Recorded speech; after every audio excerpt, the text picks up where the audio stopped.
আসসালামু আলাইকুম এভরিওয়ান, কি অবস্থা সবার? আশা করি সবাই ভালো আছেন। আজ আপনাদেরকে দেখাবো আমাদের রিসোর্টটা।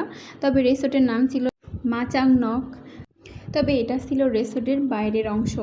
তো বাইরের অংশ মোটামুটি ভালোই ছিল। তো চলেন আমাদের রুমটা দেখানো যাক। তো এটা ছিল আমাদের রুমটা দেখে মাশাআল্লাহ অনেক ভালো লাগে, কারণ এত দূরে জার্নি করে আসছি, তো রুমটা দেখে আমাদের সব ক্লান্তি দূর হয়ে যায়। রুমটা বেশ সুন্দর, আর রুমটা ছিল কাঠের তৈরি। এখানে দেখেন ডেকোরেশনটা কত সুন্দর করে দেওয়া আছে, এখানে জায়নামাজও দেওয়া আছে।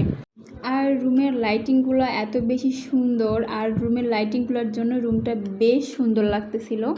তো এখানে দেখেন একটা মিররও ছিল। তো আমি এখানে একটু ছবি নিলাম আর দেখলাম মাশাআল্লাহ অনেক ভালো লাগতেছে। তো আসলে আমাদের রুমটা বেশ সুন্দর ছিল। চলেন আপনাদেরকে একটু বাইরের দিকটা দেখাই, আর বাইরের ভিউটা মাশাআল্লাহ এত সুন্দর, দেখেই শান্তি লাগতেছে। তো সাজেকে এটা আমাদের প্রথম সকাল। তো সাজেকে আসবো, আর শাড়ি পরবো না তা তো হয় না, যদিও শাড়ি পরতে পারি না, তারপরে অনেক কষ্ট করে ট্রাই করলাম আর কি। তো এটা ছিল একদম সকালবেলা, ভিউটা এত সুন্দর ছিল, কি বলবো, মেঘটা একদমই কাছে ছিল, অনেক বেশি সুন্দর লাগতেছে মাশাআল্লাহ।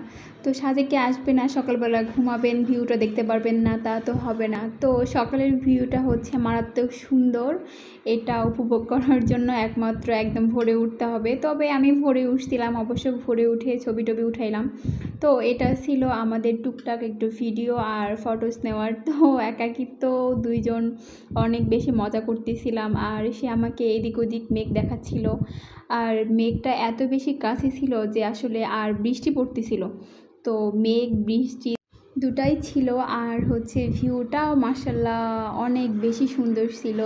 তো আমরা এখানে অনেকটা সময় পার করি, কারণ সকালবেলা এত সুন্দর ভিউ তো অবশ্যই নিতে হবে। যেহেতু বৃষ্টি হচ্ছে, তো একটু ভালোই বৃষ্টি হচ্ছিল। আর বৃষ্টি থামার পর আমি এখানে একটু ছবি আর ভিডিও নিলাম।